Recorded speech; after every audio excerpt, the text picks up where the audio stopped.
Good morning friends.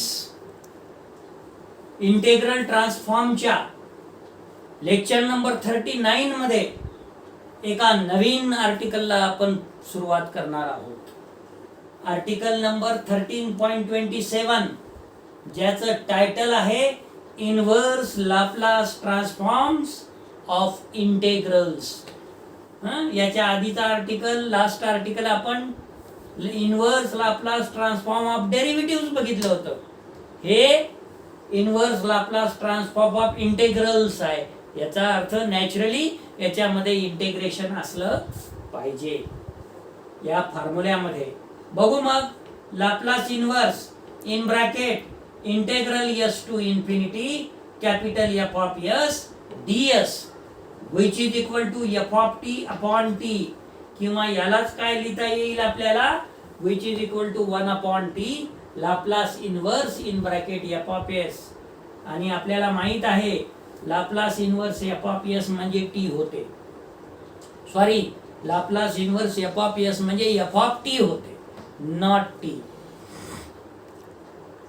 किंवा याच फॉर्म्युल्याला आपल्याला असंही लिहिता येईल, hence Laplace inverse f of s which is equal to this t goes to here t Laplace inverse in bracket s to integral s to infinity capital F of s ds.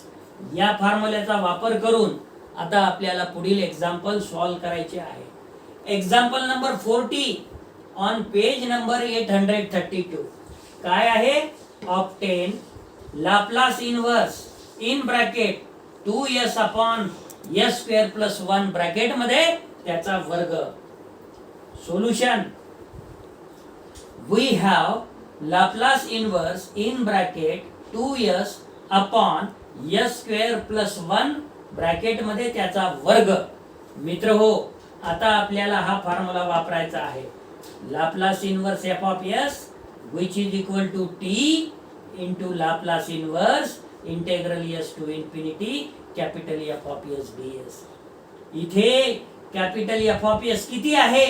2s upon s square plus 1 bracket मध्ये त्याचा वर्ग, म्हणून which is equal to t Laplace inverse integral s to infinity 2s upon s square plus 1 bracket मध्ये त्याचा वर्ग into ds, which is equal to t Laplace inverse in bracket minus 1 upon s square plus 1 bracket मध्ये limits from s to infinity. हे कसं आलं जर कळालं नसेल तर सबस्टिट्यूट करा. w is equal to s square plus 1, dw is equal to 2s ds. त्याच्यामुळे 2s ds dw आलं आणि हे आलं w चा वर्ग. हा जर न्यूमरेटरला गेला तर w raise to minus 2 dw. त्याचं इंटेग्रेशन जर केलं तर w raise to minus 1 upon minus 1 minus 1 upon w म्हणजे s स्क्वेअर प्लस 1. आलं की नाही लक्षात? नाही आलं असेल लक्षात, करून बघा आणि विचारा. So which is equal to minus t Laplace inverse 1 upon s square plus 1, परंतु Laplace inverse 1 upon s square plus 1 म्हणजे माहित आहे साइन t, म्हणून विच इज इक्वल टू नाही minus t Laplace inverse in bracket 1 upon s square plus 1. हे कसं आलं? Upper limit जर ठेवलं, हा मायनस तर बाहेर घेऊन घेतला मायनस टी. अप्पर लिमिट जर ठेवलं तर मायनस 1 अपॉन इन्फिनिटी म्हणजे minus 0, minus minus plus. Lower limit जर ठेवलं तर 1 अपॉन s स्क्वेअर प्लस 1, आणि म्हणून which is equal to minus t Laplace inverse 1 upon s square plus 1. So which is equal to म्हणजे इथं काय येईल मग? प्लस येईल. हा मायनस मायनस मायनस प्लस म्हणालो ना, म्हणून इथं प्लस.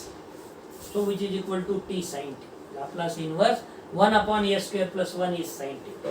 अशा पद्धतीने हा एक्झाम्पल नंबर 40 झाला. आता महत्वाचा आर्टिकल आहे नेक्स्ट, आर्टिकल 13.28 ज्याचं टायटल आहे पार्शियल फ्रॅक्शन्स मेथड, जे की तुम्ही 12th स्टँडर्ड मध्ये ऑलरेडी शिकलेले आहात. आठवत असेल तर इंटेग्रेशन चॅप्टरच्या नंतर डेफायनाइट इंटेग्रल चॅप्टर पेपर नंबर 2 मध्ये होता आणि त्या डेफायनाइट इंटेग्रल मध्ये तुम्ही पार्शियल फ्रॅक्शन नावाचं आर्टिकल ऑलरेडी शिकलेले आहात.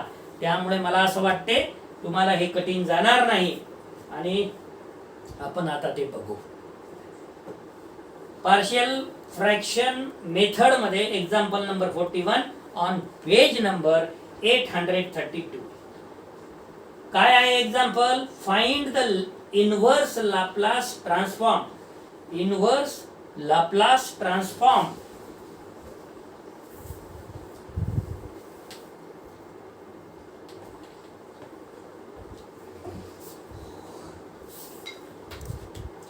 find the inverse Laplace transform of 1 upon s square minus 5s plus 6. Solution. Let us convert the given function into partial fraction.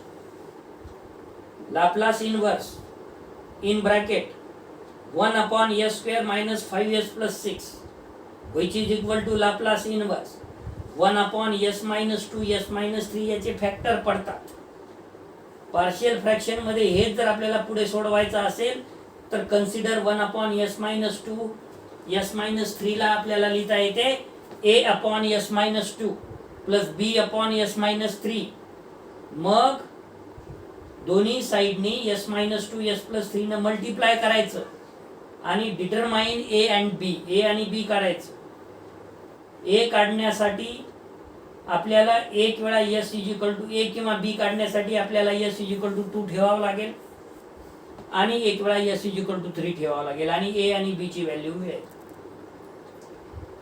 असं करायच्यापेक्षा सध्याच्या घटकेला याला जस्ट ऍडजस्टमेंट जर केलं which is equal to Laplace inverse 1 upon s minus 3 minus 1 upon s minus 2 याचं cross multiplication जर केलं तर काय येते s minus 2 minus s plus 3 म्हणजे s will be cancel plus 3 minus 2 म्हणजे 1 न्यूमरेटरला राहते आणि डिनॉमिनेटरला तर s minus 2 into s minus 3 आहेच. म्हणजे ऍडजस्टमेंट करून जर तुम्हाला ते करता आलं तर फार कमी कालावधीमध्ये कमी स्टेपमध्ये येऊ शकते आणि नाहीतर मग पार्शियल फ्रॅक्शनची मेथड तर आपण यूज करणारच आहे. So which is equal to Laplace inverse 1 upon s minus 3 minus Laplace inverse 1 upon s minus 2. So which is equal to e to the power 3t minus e to the power minus e to the power 2t आणि hence Laplace inverse 1 upon s square minus 5s plus 6 which is equal to e to the power 3t minus e to the power 2t. Next example 42 on page number 832. काय आहे example? Find the inverse Laplace transform s minus 1 whole divided by s square minus 6s plus 25. Solution. We have Laplace inverse in bracket s minus 1 upon s square minus 6s plus 25.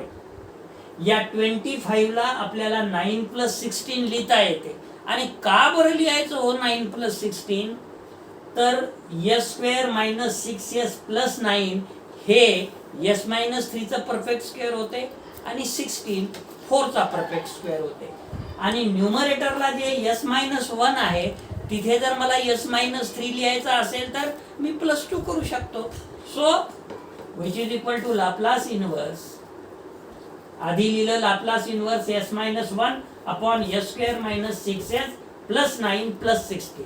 मग लिहिलं which is equal to Laplace inverse s minus 3 plus 2 म्हणजेच s minus 1 न्यूमरेटरला राहिलं डिनॉमिनेटरला s square minus 6s plus 9 म्हणजे s minus 3 चा वर्ग आणि प्लस 16 म्हणजे 4 चा वर्ग. आता याचे s मायनस 3 ला डिवाइड हे करू प्लस 2 ला डिवाइड हे करू. So which is equal to Laplace inverse in bracket s minus 3 upon s minus 3 चा वर्ग प्लस 4 चा वर्ग प्लस 2 अपॉन s मायनस 3 चा वर्ग प्लस 4 चा वर्ग.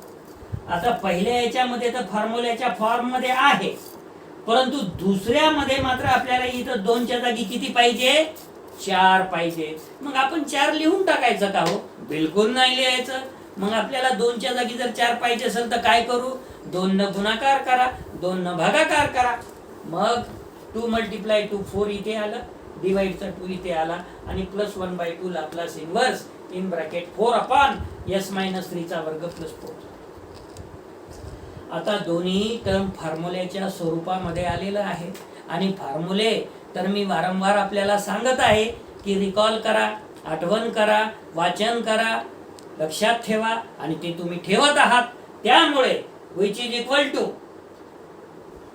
e⁻³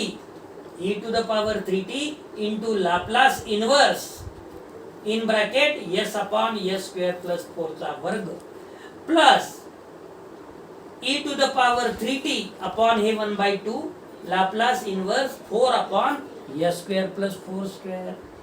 पुन्हा हे फॉर्म्युल्याच्या फॉर्म मध्ये आहे which is equal to e⁻³ into cos 4t. कारण लाप्लास इन्व्हर्स s/s² + 4 चा वर्ग म्हणजे cos 4t प्लस e⁻³/2. हा जो लाप्लास इन्व्हर्स 4/s² + 4 चा वर्ग आहे हेही फॉर्म्युल्याच्या फॉर्म मध्ये आहे. कोणत्या फॉर्म्युल्याच्या फॉर्म मध्ये आहे? sin 4t. आणि म्हणून hence Laplace inverse s-1 upon s² - 4s plus 25 which is equal to e⁻³ common काढा आणि ब्रॅकेट मध्ये लिहा cos 4t plus 1/2 sin 4t.